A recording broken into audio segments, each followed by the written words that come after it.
One of the things that people ask me a lot about when I was writing the blog, that was years ago before I started late last year doing the YouTube show, the show you're watching me on now. One thing that was constantly asked to me by various people inside and outside of the show business area and the news business, the industry was, why do you do this? What motivates you to, at the time, write exclusively? And now I'm on YouTube. And I said that as a kid growing up in the Bay Area, that I had a very, very fond appreciation of radio, loved radio. And this was at a time when radio was almost king. It was a distinctive medium like it is today. I have a fondness for radio. I love radio. They've killed it. I'll get into that in a second. And what I loved about radio was first and foremost, there was this immediacy factor. You turn it on, there it is, the radio. Um, you have a variety or had a variety at the time. You had news talk and sports and music, obviously, mostly on FM. Although growing up in the 70s, my big station, probably yours, music wise, was KFRC and all the great jocks and Marvelous Mark and Dr. Don and Don St. John and, John McFlanagan on KYA.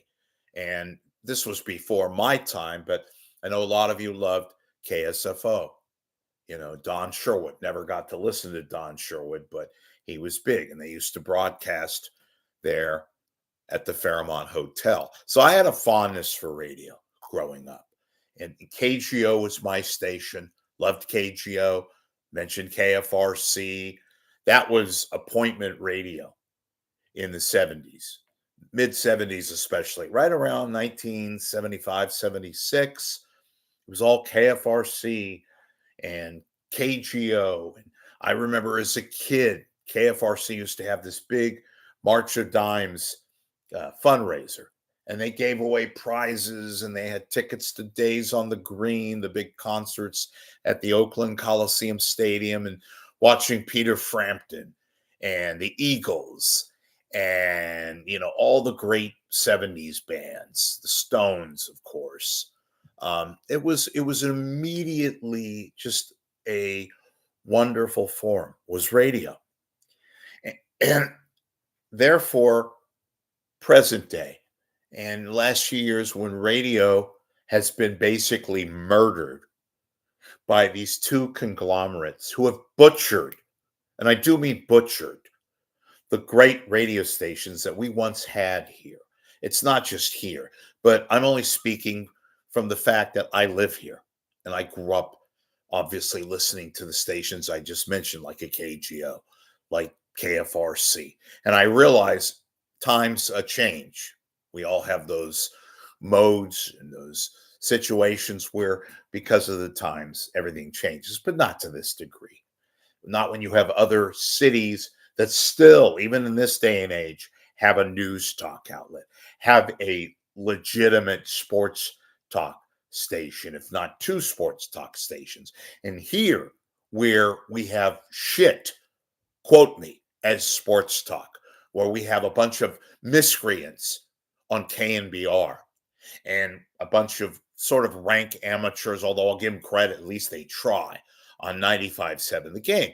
But both of those entities are owned by companies that have no business being in radio.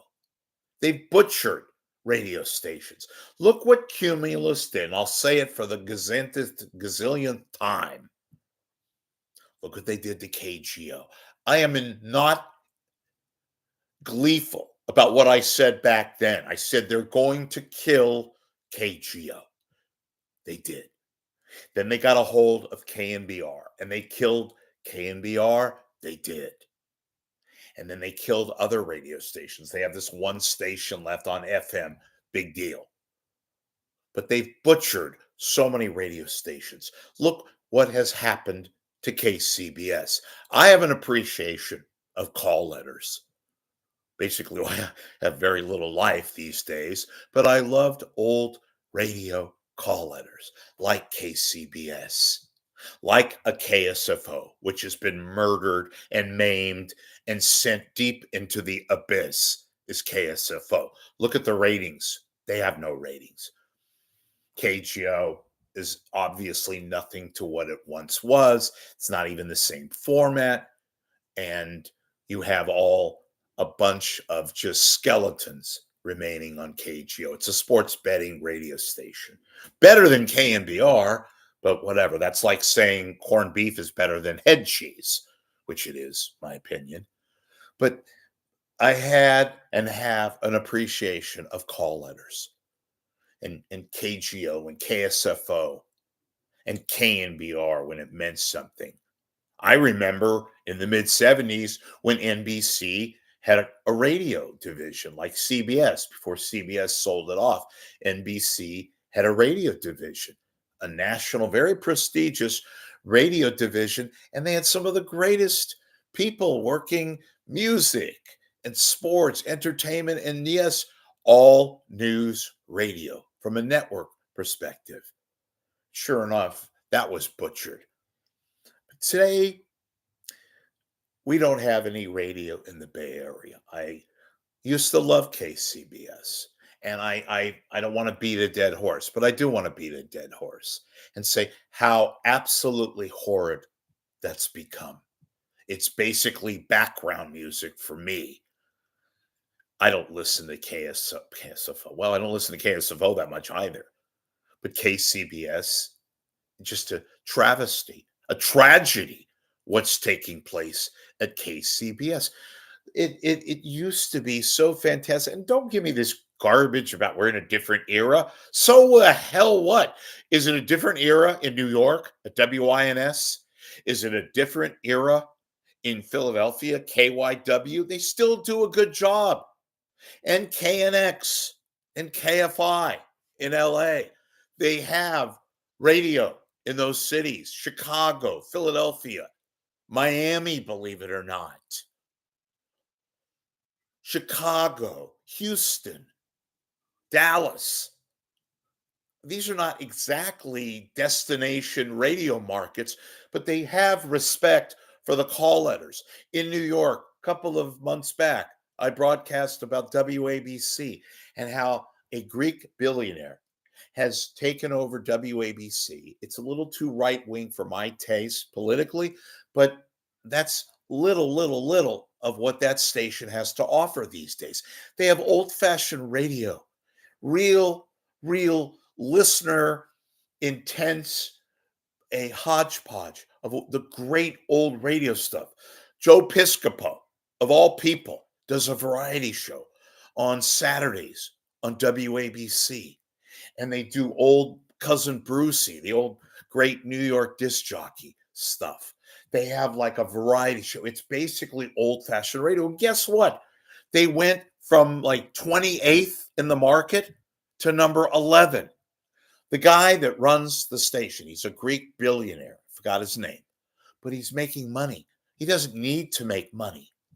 At the height of their sort of transport into what they are today, they were breaking even.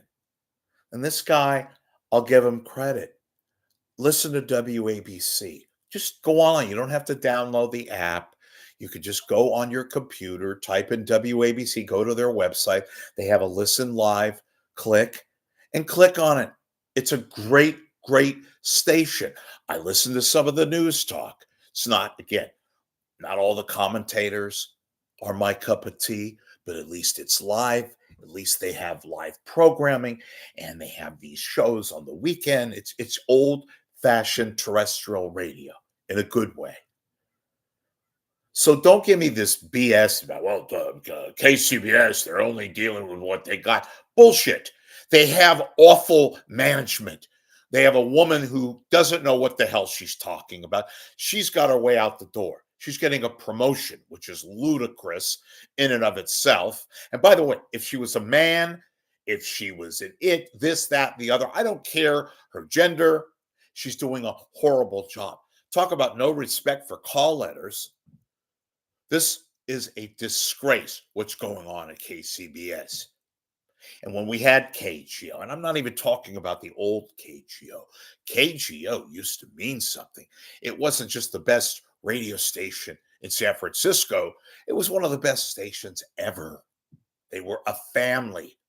They had a legendary roster of professionals and people that had talent, and even people that they scooped up later in life. They did a hell of a job. It was interesting, provocative.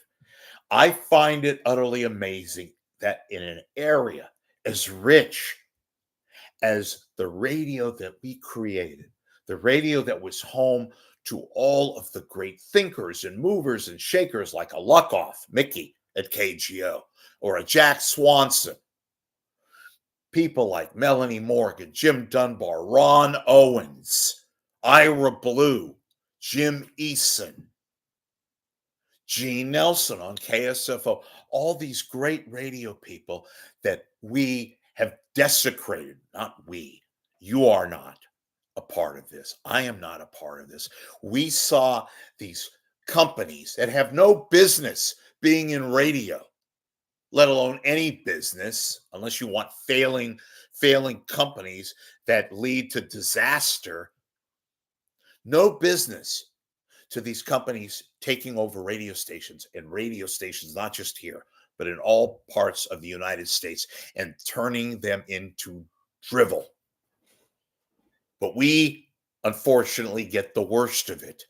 I've said on numerous occasions, the very, very, very little radio that we have left in the Bay Area is a complete pile of dreck. Breadcrumbs, if we're charitable. I have an appreciation, and I know you do too, to some degree, of the call letters. The call letters like KFRC, KGO, KNEW, KYA. And yes, certainly different eras and time dictates the success or lack thereof. I understand that. I'm talking about today's environment, last few years, going back decades. No. A decade, yes. Look what they did to KGO. I said they would kill it. They did. Cumulus. You know what's so funny in a real sad way? Talk about desecration. Cumulus is running a ad. It's their PSA. Hit on Cumulus Boost, says the ad. We'll take your business beyond wonders. We'll make your business count. Really? Cumulus Boost is what they refer to themselves as. We'll take your business to success, as one ad says. Really? How can you take any business to success when your business, Cumulus, is failing? When you've taken radio stations and turned yourself into bankruptcy. And the rumor is hotter than ever that you're about to declare a second bankruptcy. You're going to tell a business how they could become successful? What? Cumulus, you are so horrible. You are so pathetic. You could not lead a hooker to a bachelor party. So don't tell me about Cumulus Boost. Look what you've done to KSFO. Look what you did down in LA to KABC. Look what you did to KGO, one of the most successful stations ever. And even in its latest iteration, what you did to KGO. You're going to tell me Cumulus Boost? A boost to what? Mediocrity? That you couldn't even deserve, nor would deserve. I appreciate the old call letters much more than you do and did. You're a disaster. And those of you that have this laissez-faire attitude, like, oh, well, whatever the case is, then you shouldn't be watching me. You shouldn't be paying attention to me. And don't give me all this crap that I worry or care about the old days. Yes, you're damn right I do. It wasn't that long ago that these stations were thriving, even in their latest iterations. They had to adapt to certain standards. They had to adapt to the internet, which they did for a while until their corporate behemoths destroyed them and made mincemeat of them. And by virtue of the fact that he didn't know what the fuck they were doing and destroyed and hired all these idiots who had about as much radio acumen as I do of African Heritage Month, they destroyed radio in the Bay Area. Were it not for the fact that they had other mitigating circumstances in other markets, they would destroy some of the more heritage stations in other markets too. It's not just San Francisco. They don't know broadcasting. They have no appreciation of the call letters. They are owned by hedge funds whose sole mission is to turn profits and to make money for their shareholders and to make money. And they can't even do that right. They are illegitimate businesses. They only buy radio stations so they can make money, so they can somehow, some way turn the debt, which inevitably happens when they can't even handle the debt, they sell it for profit. That's what these companies do. And they can't even do that right. So yes, color me nostalgic, color me old-fashioned. I appreciate some of the great radio stations, not just here in the Bay Area, but beyond, some of whom have managed to make an impact, to stay alive under the most difficult of circumstances, but they are. Here in the Bay Area, look what we have now. Look what we have now. I shake my head and I almost cry sometimes, symbolically, yes, even. KSFO, which you could probably buy for $1. You'd have to inherit all the debt that they have. What a pile of dreck that is. KGO, what is it? A betting station now? Well, I'll give it for this. They're at least more entertaining than KNBR. And speaking of KNBR, what a piece of crap. I can't say it enough times. Jokers, amateurs, idiots, malcontents, retreads, bodies. That's what KNBR has become. Tom Tolbert, give me a break, you joke. Adam Copeland, you're a program director? Yeah, and I'm the new husband of Halle Berry. Copeland, Copey Copes. Can't call you Adam, God forbid. I hear you're making a new movie, not a genuine program director. It's an inside joke. And Brian Murphy and Mercus or Dorcas, whatever the hell his name is, in the morning, a disgrace. They have conversations which they like to say are spontaneous. They're about as spontaneous as a dweeble. My God. Papa. You got the giggle now too. I think KNBR, you have to have a giggle to get a job. And John Lunn, you're a disgrace. You're a schmuck, a dreck, a putz, an A-grade schmuck. John Lunn, radio gypsy. You have no business on radio. You disgrace. Quote me. You have no, N-O in capital letters, appreciation of call letters. You shouldn't be on the radio. You shouldn't be in any whatever, fill in the blank. So yes, ladies and gentlemen, I'm sensitive about those things. That's what makes me sort of stand out, for better or worse. I'll let you decide on that. But I wanted to clear up something. It is tragic what has happened to the radio situation in San Francisco, Oakland, San Jose. Look what we have now. I'll keep saying it till I'm blue in the face. If you only, some of you, were around in my era, growing up in the 70s when we had real radio stations and real news talk stations and real all news radio stations and real sports talk radio stations with Pete Franklin and Joel Spivak and Ralph Barbieri and Gary Radnich, even though later in his days was mailing in it, but at least they were real. They were legit and not the frauds that are on KNBR, AM, and FM these days. A disgrace. I invite you to go to YouTube to watch me. Click on, if you want to be a subscriber, donate and contribute to my PayPal. I am on virtually every day, sometimes not every day, but most of the time I give an opinion or two, break some news, and talk about various radio, TV, internet trends here in the 415-408-925, and of course the 510. I'm Rich Lieberman. It is Thursday. Thanks for watching The Pulse. Do contribute, and I'll see you later.